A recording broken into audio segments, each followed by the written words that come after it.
Mesdames et messieurs de la presse, je vous remercie de m'accorder votre attention pour relayer notre communication de ce jour. Cette communication vise à attirer l'attention de l'opinion, tant nationale qu'internationale, sur une dérive dangereuse orchestrée en RDC par les sbires du pouvoir UDPS et leurs alliés, conscients de leur bilan nul dans la gestion de notre pays et qui croient conserver la sympathie du peuple congolais en virevoltant seulement sur ce que j'appelle l'obsession Katumbi. Lorsque le groupe armé M23, déjà mis en déroute par les vaillants FARDC depuis 2013, est invité en villégiature à Kinshasa par le président Tshisekedi et son pouvoir, c'était silence radio sur les engagements pris. Les M23 et leurs maîtres, déçus par le non-respect des engagements, par celui qui n'a jamais respecté un accord, s'en retournent à leur chantage habituel en levant les armes contre la population du Nord Kivu. Et voilà que les gens retrouvent leur langue, qui se délie pour appeler à une solution miracle, que tout le monde proclame la peur nationale devant le Rwanda et qu'on se mette à chercher des aides. Tout en soulignant que la solution est bloquée par Moïse Katumbi, qui n'aurait pas condamné ou assez condamné le Rwanda. Il a fait, sur le plateau de télévision à Paris, et dans une déclaration publiée à Lubumbashi, invitant à ne pas aller chercher des solutions du côté de l'Est, du côté des agresseurs présumés, mais aller ailleurs, par exemple du côté de l'Angola. La déclaration a été publiée et relayée par vos médias. Mais rien n'y fait parce qu'on considère que les tons utilisés par lui n'étaient pas les bons. Même quand il condamne, on dit que non, ce n'est pas suffisant. Il n'a pas condamné parce que ce n'était pas les bons tons. Lorsque la Confédération africaine de football a notifié en février dernier la Fédération congolaise de football association de la non-homologation du stade des martyrs de Pentecôte à Kinshasa et du stade de Frédéric Kibasa Maliba à Lubumbashi, dans le Haut-Katanga, faute d'installations sanitaires, des zones de compétition, des zones de médias, d'installations médicales et autres paramètres qui ne sont pas à la hauteur des normes requises pour accueillir des compétitions internationales, le gouvernement de l'UDPS et ses alliés n'ont vu que les effets d'une main noire. Derrière cette décision, Moïse Katumbi ayant manipulé les instances de la CAF. Jusqu'au jour où la CAF a dit pourquoi les stades n'avaient pas été homologués. Que la pénurie de maïs se déclare sur le marché intérieur des espaces katangais et kassaïens. Les partisans du pouvoir et même le gouvernement central, pas moins de 3 ministres, n'ont trouvé mieux que de noyer leur imprévoyance, voire leur incompétence à l'endroit de ce qu'ils ont appelé certains acteurs politiques, candidats à la présidentielle de 2023, entendez Moïse Katumbi, dans cette crise de maïs. C'est le cas par exemple du ministre des Finances qui l'a fait à l'émission de Télé 50 dimanche 7 mai dernier. Avant que leurs mensonges ne soient dévoilés sur la place publique par un chef d'État étranger. Le député national représente la nation et n'a pas de mandat impératif. C'est inscrit dans la constitution de notre pays à l'article 101. Le député provincial est investi des mêmes prérogatives à l'échelle de la province. Les opinions des élus du peuple, non investis de charges de porte-parole de leur formation politique, concernent le peuple dont ils sont les représentants. Que des élus appartenant à Ensemble pour la République dénoncent les excès tribalistes du pouvoir qui devrait diriger la République dans l'intérêt de tous. Le secrétaire général de l'UDPS n'y a vu que l'ombre de Moïse Katumbi contre le président de sa tribu. Contre le président de sa tribu. Que dire? Sinon, Seigneur Dieu, il faut avoir pitié de notre pays. Après les déboires du programme des 100 jours, les dérives du projet Chilégé, l'escroquerie de la fausse taxe RAM, les fausses promesses de l'Allemagne d'Afrique, des universités imaginaires à coût de millions de dollars partis en fumée, l'insécurité généralisée aux 4 coins du pays, les brimades, bastonnages et vexations policières de ces derniers jours, jetant définitivement aux oubliettes la rhétorique du peuple d'abord le sert de l'état de droit, le secrétaire général de l'UDPS vient de reconnaître que le bilan est désastreux et que le président gère mal le pays. Tout en invitant le peuple et le monde entier à reporter les jugements sur Moïse Katumbi, au lieu de s'en prendre au chef des tribus qui veut protéger. Du seul fait que Moïse Katumbi combat les chefs du fait de son origine tribale. Il y a là la démonstration d'une nullité absolue. Hier, notre frère Moïse Katumbi avait financé Genval, visa, titre de voyage et de séjour. Les RASOP, qui était la conséquence de ces grands rendez-vous historiques, avait-il été tribal? Hier, Moïse avait gouverné les Katanga. Y a-t-on trouvé des actes de tribalisme dans sa gestion? Moïse compte de nombreuses réalisations personnelles à travers le pays. Même dans l'espace kassaïen, il ne manque pas quelque part un hôpital réhabilité ou un auditoire construit. Et c'est là des réalisations d'un tribaliste. Aujourd'hui, Moïse Katumbi est le président national d'Ensemble pour la République. Le secrétaire général de ce parti est un député originaire de la Tchopo, dans le nord-est. Le président du comité des sages est un honorable sénateur de l'Équateur. Son directeur de cabinet est une personnalité bien connue, ressortissant du Kouilou.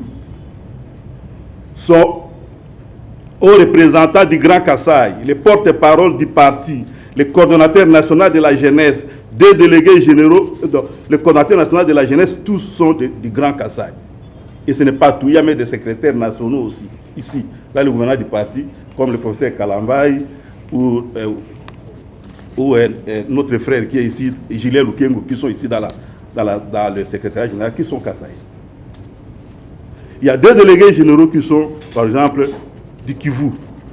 Les directeurs des services juridiques et d'autres sont du Grand Kasaï. Aucun délégué général du parti, parmi les 12 qui ont été nommés, n'est du Haut-Katanga, la province de Katumbi. L'assistant personnel de M. Katumbi, le premier et le dernier à le voir dans une journée, M. Henri Kongolo Biata, est du Kasaï oriental. Combien de partis politiques pourraient-ils affirmer une telle diversité? Puisque M. Augustin Kabouya cherche un tribaliste à s'offrir comme un bouc émissaire, il ferait peut-être mieux de passer devant un miroir. Et aussi se remémorer qui sont les dirigeants de son parti. Il en trouvera certainement un de vrai. Le peuple congolais est mûr.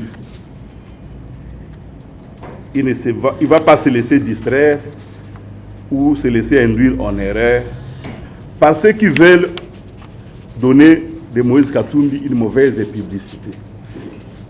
Lorsque viendra la compétition électorale, le président Moïse Katumbi et ses collaborateurs seront tout à fait capables de mener à bien leur propre campagne électorale. Ils ne demandent pas de l'aide sur cette question. Ils n'ont pas besoin que quelqu'un leur fasse une publicité gratuite. Et quant au président de la République, je n'aime pas beaucoup polémiquer. J'ai beaucoup de respect pour les institutions de la République. Mais puisque le président de la République s'est fait comme juge de l'opposition, dans cette déclaration, nous sommes bien obligés, avec tous les respects, de lui rappeler qu'il n'a pas prêté serment comme juge des activités de l'opposition. mais pour faire le bien-être du peuple congolais. Et sur ce chapitre-là, il n'a rien fait de bon. Son bilan est nul. Ses propres disciples commencent à le reconnaître et à chercher quel bouc émissaire va porter les péchés. Il ferait mieux de revenir à son serment et de réaliser ses obligations, ses engagements de chef de l'État. Les opposants savent bien lire dans la loi, connaître leurs droits et leurs obligations. La Constitution considère que les droits liés à l'existence et aux activités de l'opposition sont sacrés. C'est écrit noir sur blanc dans la Constitution. Et lorsque l'opposition veut s'exprimer, on l'empêche de s'exprimer, et après on dit qu'elle ne sait pas ce qu'elle veut. Mais qui ne sait pas ce qu'il veut? C'est l'opposition qui ne sait pas ce qu'elle veut? Ou celui qui juge, en oubliant qu'il y a une loi qui a déjà traité de la question et qui a défini les termes de l'expression des uns et des autres? Parce que les élus de Ensemble pour la République qui se sont exprimés ne sont pas investis des charges de porte-parole de Moïse Katumbi ou du parti Ensemble pour la République. Il s'agit des élus qui représentent la nation, qui ont une base, qui ont des électeurs, qui sont à l'écoute de ces électeurs. Et ils n'ont pas commencé aujourd'hui à lever les doigts sur ce qui ne va pas. La tendance aujourd'hui dans notre pays, c'est de considérer que celui qui a posé des actes de tribalisme n'est pas tribaliste, mais c'est celui qui l'a indexé. On disait que ce que vous faites est mauvais, c'est celui-là qu'on a tendance à présenter comme les tribalistes. Mais là, il y a une inversion. Les actes de tribalisme ne sont pas posés par les élections, par les élus d'Ensemble pour la République. Les actes de tribalisme sont posés par ceux qui ont le pouvoir politique de mener à bien les destinées du peuple congolais. Et ils l'ont fait à tour de bras, de façon tout à fait, je dirais, unique dans l'histoire de notre pays. Et ces actes ont été décriés par d'autres personnalités de ces pays. Mais comme on ne craint pas ces personnalités, on a une hantise pour Moïse Katumbi. Alors, un député même qui exprime son opinion en tant qu'élu du peuple, il en a le droit. On cherche le moyen d'établir un lien entre lui et Moïse Katumbi. Mais ces liens-là, il faut encore les démontrer. Je ne crois pas que quelqu'un va les démontrer. Et j'ai assisté au premier jour du procès de l'honorable Mike Mukebai. Et aujourd'hui, il y a une surséance de ces procès. Pourquoi? Parce qu'en agissant par émotion, ceux qui sont allés l'appréhender ont marché même si les procédures légales en notre pays. Ils sont allés les cueillir comme un bandit, ils l'ont cagoulé, ils ont agi comme des hors-la-loi. Ils ont utilisé des méthodes dignes des trafiquants qui veulent se régler des comptes ou des tueurs à gages.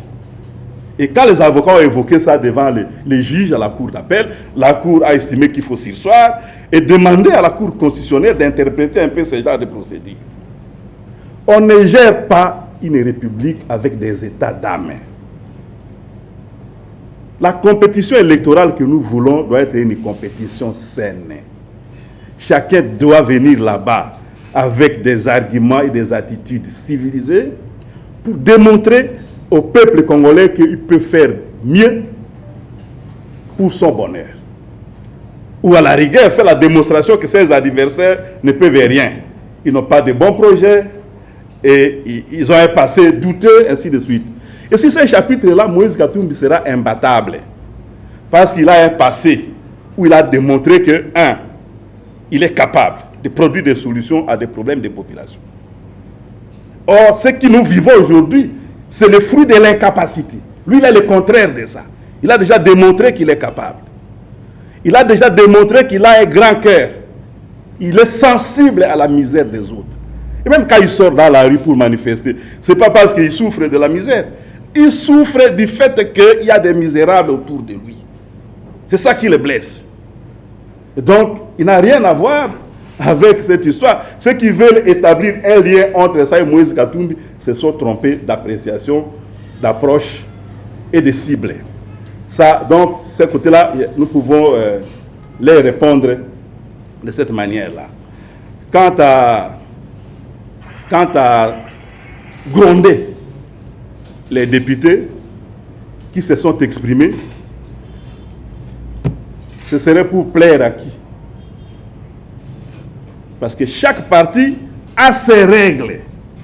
Et à partir du moment où les gens prennent les devants pour nous demander de nous comporter dans l'organisation interne de notre structure, de manière à leur faire plaisir. Même si nous, on les gronde aujourd'hui, on va nous dire que c'est parce qu'on nous a demandé de les gronder. Ils ont confié ces dossiers à la justice. Moi, je suis député. Ce qu'on nous demande, c'est que dès qu'il y a un dossier entre les mains de la justice, les pouvoirs législatifs, les pouvoirs exécutifs, je dirais même les simples citoyens, ne peuvent plus se mêler de ça. Les dossiers entre les mains de la justice, nous avons des avocats, les directeurs de services juridiques de notre parti et ces structures ont pris les dossiers en main. Ce que nous espérons est que justice soit faite. Mais nous sommes quand même étonnés de voir que lorsque quelqu'un a dit que pour rester durablement ou définitivement au pouvoir, le moment où nous allons sentir que quelqu'un menace notre pouvoir, nous allons distribuer des armes. Celui qui a dit ça n'a jamais été inquiété. Il a été invité pour une séance amicale et puis il est retourné chez lui. Maintenant, on a vu ces armes-là entre les mains de ses partisans, portant uniforme, gilet avec inscription et tout ça, et opérant dans la rue. Et jusque-là, aucune saisine. Le ministère public n'a rien vu de tout ça. Les propos tenus par Moukébaye, Oussaf, ont déjà été tenus dans ces pays par d'autres. Ils n'ont pas été inquiétés. C'est là où se trouve le problème. C'est là où se trouve le problème. Dans une justice à plusieurs vitesses, dans une justice qui donne l'impression d'être caporalisée. Il ne faut pas que les gens déplacent les débats en disant, bon, Moïse Katumbi est déjà coupable, donc la seule chose qui reste, c'est de trouver comment on peut alimenter le dossier de sa condamnation. C'est ça que nous refusons. Nous refusons cela. Nous allons nous opposer à cela. En espérant qu'il y a encore un peu de bon sens dans notre pays. Vous savez, tout à l'heure, j'évoquais la condamnation du Rwanda. Un jour, le chef de l'État lui-même a dit, ce n'est pas en condamnant Kagame et Museveni qu'on va trouver la solution. La solution n'est pas là. Mais il y a beaucoup de gens de son parti qui ont continué à dire, non, Moïse n'a pas condamné. Mais Moïse a condamné, nous avons des preuves. Mais non, comme il s'agit de Moïse, sa condamnation devrait être différente. Donc, sa condamnation devrait provoquer la solution miracle au problème de la guerre. C'est ce genre de raccourci que nous rejetons. Moukébaye a un franc-parler que tout le monde connaît. Je ne vais pas me mettre à la place des juges. Mais je suis de ceux qui considèrent que pour convaincre quelqu'un à prendre conscience de quelque chose qui ne va pas, il n'y a que deux possibilités. Lui expliquer, argument à l'appui, lui donner des conseils pour les persuader. Si ça ne marche pas, il y a une deuxième possibilité qui reste. Provoquer une tempête dans sa tête. Peut-être par des propos violents, peut-être par quelque chose d'autre. Regardez ce qui se passe dans les manifestations. Un sit-in, c'est une manifestation civilisée. Vous venez vous asseoir quelque part avec quelques sifflets, avec un message que vous passez. Si on laisse faire ça, si on avait laissé faire notre sit-in là, aussi place de la gare centrale, qui allait perdre son poste? Qui allait perdre la face? Au contraire, les autorités auraient été honorées d'avoir laissé les choses s'exprimer en démocratie. Pas qu'en démocratie, on laisse les gens s'exprimer. Ferme ta gueule relève de la dictature. Si on nous avait laissé marcher les 20, qu'est-ce qui allait changer? Au mois de mars, nous avions marché sur ce parcours-là. On a commencé un peu plus loin. Rond-point Ngaba, Kianza, Super Lemba, Échangeur, jusqu'au Tata Raphaël. Le lendemain, le soleil a continué à s'élever à l'est et à se coucher à l'ouest. Et dans l'histoire de notre pays, la radicalisation vient toujours des brimades. La question que je me suis posée, j'ai posé à un collègue de l'IDPS qui est député national, mais qui est cool, avec qui on parle beaucoup.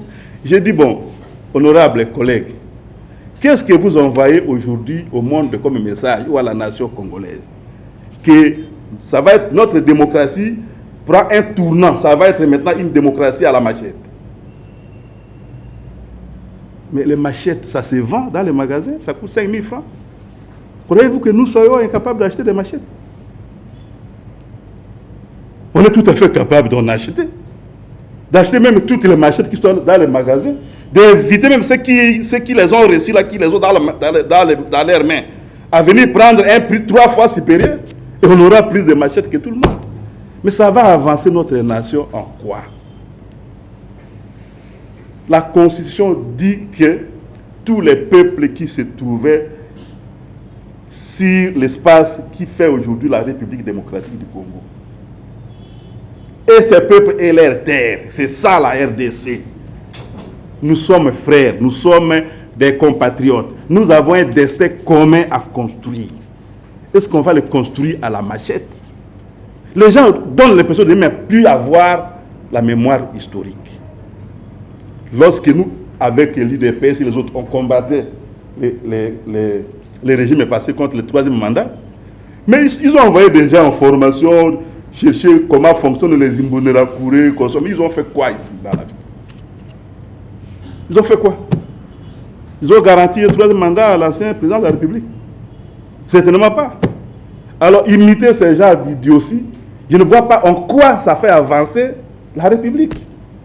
Franchement, vous là, c'est comme les enseignants, vous les médias. Vous avez un devoir d'éduquer les gens. Que nous soyons hommes politiques ou autres, de nous rappeler que nous avons dans ce pays un destin commun. Et que chacun a un terroir. Lorsqu'on dit à Moïse Katumbi, ne venez pas au Congo central avant 48 heures, et qu'après avoir écrit ça, on demande à quelques badauds de brûler quelques punais, de dire non, on ne veut pas de Moïse Katumbi ici, parce qu'il n'a pas de terre, parce qu'il n'a pas un chez lui, parce qu'il n'est pas ici d'un peuple qui peut aussi dire, bon, à partir de maintenant, les gens de là-bas ne peuvent plus habiter ici. Et ça va donner quoi? Vous voyez comment les gens mettent en danger notre vivre ensemble. Donc, tant que le peuple portera Moïse dans son cœur, toutes ces gesticulations-là ne donneront rien. Parce que le moment venu, ils vont le plébisciter. Et aux prochaines élections, la population congolaise ne va pas se laisser flouer une deuxième fois, comme en 2018. Vous pouvez retenir ce que je vous dis. On vérifiera cela au lendemain du 20 décembre. Dans une démocratie, c'est notre devoir à nous tous de leur faire prendre conscience de ce qui ne va pas. Oui, bien, M. Mbelechi, BBC Afrique. Je n'ai pas la lecture de votre partie sur l'externe du fichier électoral. Vous dites? L'audit externe du fichier électoral. L'audit? Oui, du fichier électoral. Non, l'audit là, vraiment avec tout le respect que je dois aux gens, pour moi c'est une petite ou une grande escroquerie. Comment voulez-vous faire un audit interne par des acteurs tout venants, choisis par ceux qui ont fait les fichiers à auditer? Hein? Qu'est-ce que ça d'audit sérieux? C'est les gens qui étaient à auditer, dont le travail devrait être audité, qui ont choisi des amis à gauche, à droite, ils ont constitué une petite équipe hétéroclite, à qui ils ont donné 5 jours. Et ils n'ont rien audité du tout. Vous pouvez vérifier ce que j'ai dit. Ils n'ont pas audité, rien du tout, même pas un quart de ce qui devrait être l'audit. Ils sont venus se promener, ils ont empoché leur cagnotte. Après, ils ont sorti, ils ont signé un rapport produit par la CENI, ils appellent ça audit. Il y a des gens qui ont vraiment choisi de se moquer du peuple congolais. Il faut qu'on les regarde bien, et qu'on retienne leur visage. et leur nom pour les besoins de l'histoire. Se moquer de l'avenir de plus de 100 millions de personnes. Tout simplement parce qu'ils veulent voir leur ventre rempli, ou leur poche, ou leur compte. C'est ça. Et là, les gens ne vous diront pas. Il ne faut pas que les gens nous disent que nous combattons le président Félix Tshisekedi. Non. Nous défendons ces principes-là depuis longtemps. Même avec Kabila. Lorsque le président Moïse Katumbi avait déclaré qu'il va s'opposer au troisième faux pénalty, ce n'était pas contre Tshisekedi. C'était contre un Katangais comme lui. Et à l'époque, même les évêques du Katanga avaient signé avec les autres évêques pour dire que le pays ne va pas dans la bonne direction. Il ne faut pas qu'on oublie ça. On ne combat pas le président Tshisekedi. On combat des principes et des manières de faire qui ont tendance à garder le peuple congolais dans un statut de mineur. Ça, on n'accepte pas. On n'accepte pas que notre sort, le sort de nos enfants, nos petits-enfants, soit comme ça, comme jouer sur une scène de théâtre. On n'a rien audité, mon frère, rien. Vous pouvez vérifier par d'autres sources. Ils n'ont rien audité. C'était une mascarade. Nous méritons de vivre des conditions dignes d'un être humain. Et Dieu a donné à notre pays tous les moyens pour ça. Et ce qui fait défaut, c'est le banditisme de quelques groupuscules qui veulent tout accaparer pour eux. Et pour ce faire, ils ne veulent pas qu'il y ait des élections justes. Parce qu'il y a des élections justes. Peuple à Koulouba, dès que Moutoussa Oluba n'est pas dans Isangi en 2006, dans la campagne électorale, les partisans qui politiciens à Kala, Bongisi, podium, marché, parasol, Maputa, maire, tout ça. Tant que vous avez un podium, à l'Inga, le Babo, Moutoumoko a bâti à Djepi. Ah, il y a le sous-sous. Ce bout de phrase là lui a fait perdre les élections. Hier, ils sont dégainés. Ah, il a commencé à raconter. Et c'est parti comme ça. Les élections doivent être une occasion pour la population. La biso, comme il pone la bakunzo ya lingi. Ce qui au BBC après 5 ans, il papa, Congo est boti ba na mingi yo pe manano. Alors, to lingi te ba confisquer processus wana. Donc ba marche on eza ya biso te. Eza occasion to za ko créer pour mokili mobimba mona ke ba Congolais baza na passe. Na bo baza sensible na ba passe ya basusu.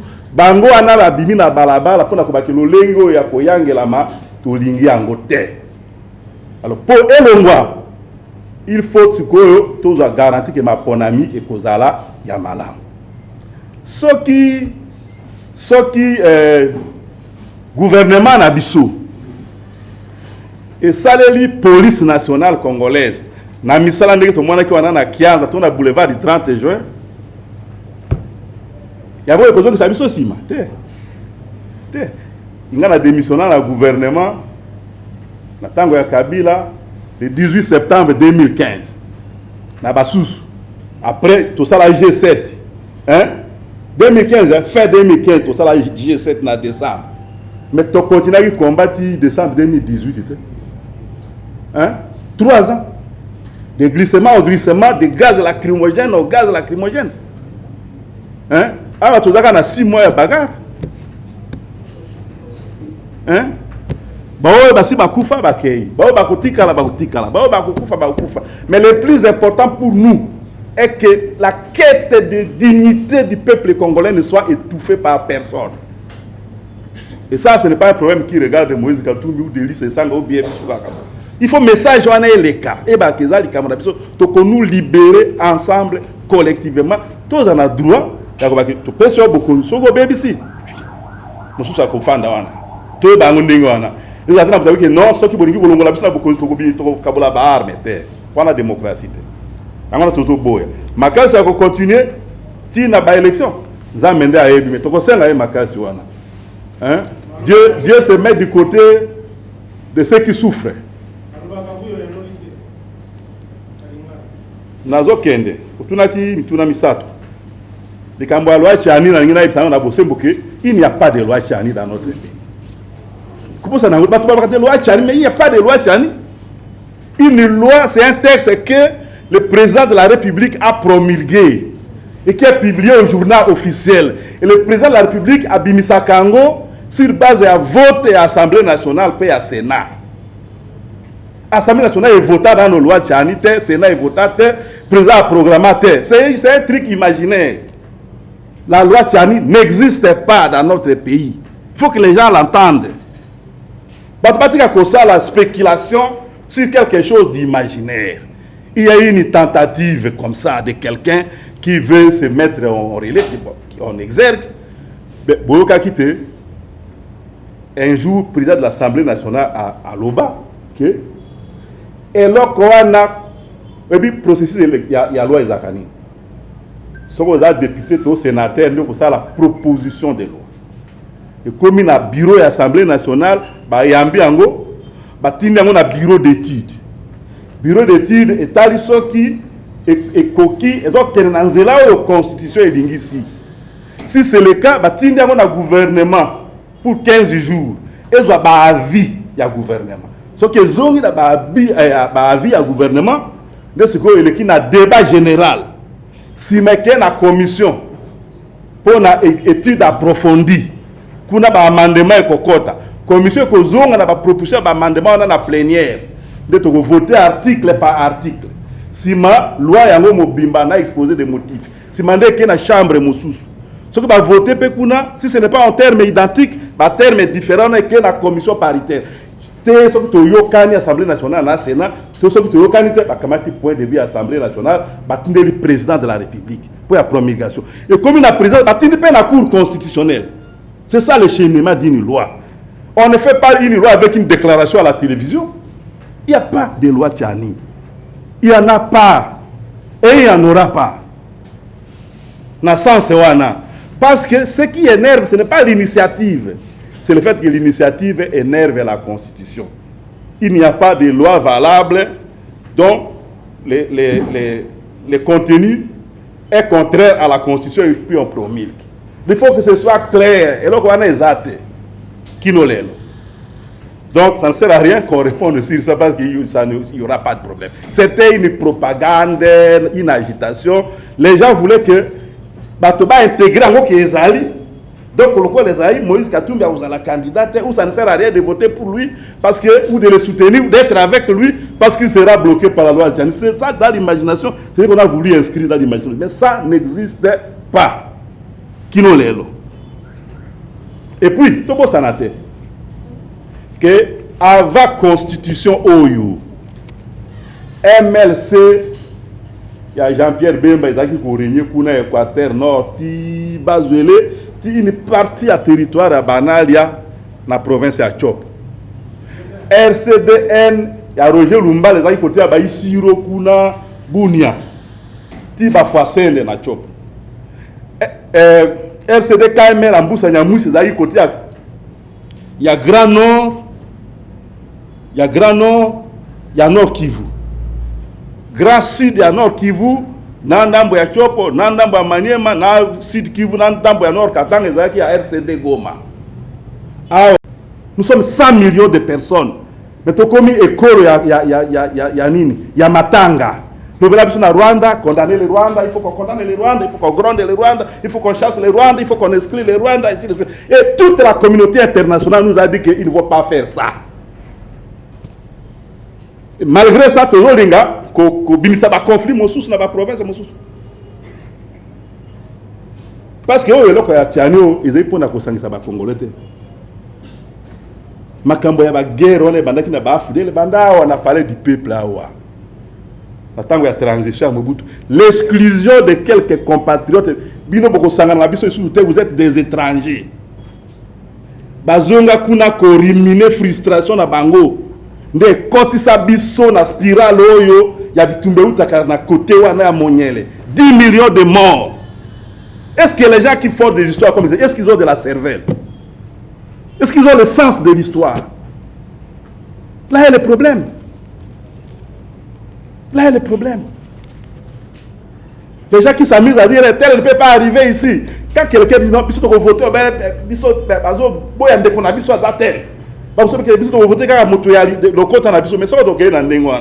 c'est la balkanisation garantie. Toujours la balkanisation dans Ngambo ya Rwanda. Alors que biso moko disait que non bazobo ya président pour exemple mulu bate biso bangala to pona kaka mongala na mbalo et biso ba Congo Katumbi akoma wate. Mais c'est ça la balkanisation. C'est ça la balkanisation. Tambola la ville na biso awa. Il y a des quartiers qui ont fait 2 mois courir les athées. On nous a faute à Katumbi ou bien à Rwanda. C'est les M23 qui nous empêchent de balayer nos rues, de vivre dans la propriété, de réparer correctement les installations que Mobutu a laissées à Inga. C'est les M23 qui fait ça. C'est l'incapacité que Macron est venu dire vous avez été incapable pendant autant d'années. Alors, que régime, vous l'avez suivi. C'est là que se trouve le problème. Et Katumbi, c'est un homme capable. Le monde entier le sait.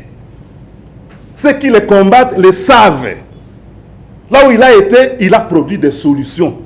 Et on les plébiscitait. Cherchez dans les archives de vos médias. On les plébiscitait comme les meilleurs gouverneurs de ces pays. Les gens ont la mémoire courte, mais vous ne devez pas avoir la mémoire courte. Allez dans les archives. Remontez ça à la surface. On a besoin d'un homme capable. Pas de faiseur de fête. Voilà. Alors, l'appartenance ethnique, je viens de répondre à ça. Il ne s'agit pas d'appartenance ethnique. Je viens de vous démontrer que Katumbi ne travaille pas avec les gens de son ethnie. Je ne suis pas de son ethnie, moi. Kamitatu n'est pas de son ethnie. Salomon Kalonda n'est pas de son ethnie. Cheribe Okene n'est pas de son ethnie. Christian Mwando n'est pas de son ethnie. Lili Masikini n'est pas de son ethnie. José Ndundo n'est pas de son ethnie.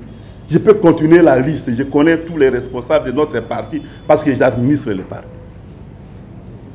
Donc on est en train d'indexer quelqu'un faussement. J'ai envie de j'aime bien ces proverbes chinois. Oh, il va. Soki mosapezo la kisa sanza, hein, ba crété ba otala mosapi. Mais soki les qui sanza, nous avec regarder la ligne. Bon dit c'est ça la ligne. Quand les doigts montrent la ligne, l'imbécile regarde les doigts. Katumbi veut que nous allions dans la bonne direction. Mais au lieu de regarder la direction qu'il indique pour Tobika, parce qu'il a fait la démonstration de ça. Au commune à Bilangane, nous avons 12 000 hectares à maïs saison Kendeboui. Au lieu de limiter pour que ça se fasse comme ça partout, on dit non, c'est lui qui est à la base de la pénurie. Donc au lieu de regarder la direction qu'il indique, on les regarde. Au lieu de regarder on les regarde lui.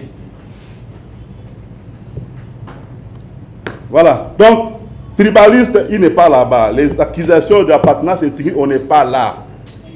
On n'est pas là. Voilà. Nous terminons avec la dernière question avec notre ami de CCTV. Une question.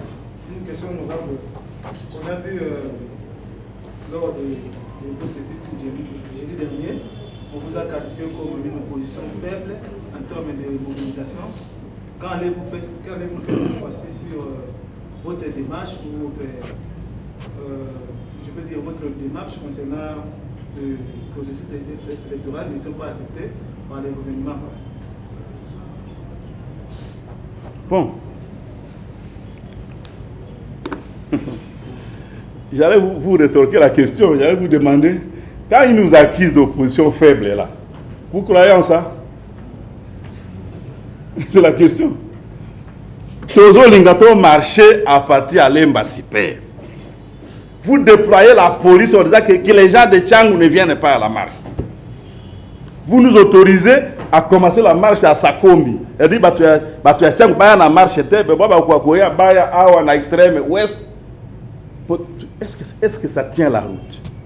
Ce sont des complications. Si nous étions une opposition faible, on nous aurait laissé marcher. Le monde allait se rendre compte qu'ils sont faibles. Dans la Bango, Babinga qui n'a marché, Bazouka a 15 personnes. Bazouka a 27 personnes. Et ceux qui ne sont pas faibles, 501 partis politiques. Leurs dirigeants parlaient à des tribunes vides ici les jours de la sortie de l'Union sacrée, non? Les gens sont allés prendre la cagnotte, ils sont sortis, ils ont laissé les chaises vides. Vous avez vu, vous avez les images. C'est eux qui sont forts. Alors, nous ne sommes pas dans la vocation de mentir aux gens. Lokuta Mabé, Koko Samabé, toutes les promesses non tenues représentent du mensonge. Oui, les musiciens na biso baimba makambo wana ba mangwana na rumba. Abi Mobuki Lokuta yena ndoki bazo be mutu moko. Kobosa na yango te. Ça fait partie de notre culture. Hein? Cherchez ça. On dit les menteurs et les sorciers ne sont pas différents. Pour le côté, ça peut faire tuer un innocent en mettant les gens sur une fausse piste. Le Kouta et le Kamingi, et c'est l'équipé. Vous croyez que les gens à qui on a menti comme ça, ils vont soutenir quelqu'un, même si l'opposition est faible? Ils vont soutenir le contraire. Moi, j'ai entendu des gens, quand je suis allé aux vacances parlementaires, qui disaient so kinga na récupérer mbong bazuela kinga na téléphone na rame te na ko voter mutu moko te na ikiri wana. La campagne électorale a l'avantage que tout le monde va parler. Notre discours sera facilité par les mensonges des autres. Bakosi binoa, bakosi binoa, bakosi binoa, bakosi binoa, bakosi binoa, bakosi binoa, bakosi binoa, bakosi binoa. Bon, les londres bakosi la mino vérité. Oh, tu reconnais qu'on a un bilan. Bah, on va un bilan à l'Okuta. Surtout au salut l'Okuta. Nous n'avons pas de mensonges à couvrir. Voilà ce que je peux vous dire pour répondre à cette ultime question que vous avez posée. Nous ne sommes pas une opposition faible. Si nous l'avons été, il nous aurait facilité d'étaler nos faiblesses sur la place publique. Mais en mettant des complications sur notre chemin, ils ont exprimé leur peur. Ils ont peur. Ils ont vraiment peur. Ils ont terriblement peur.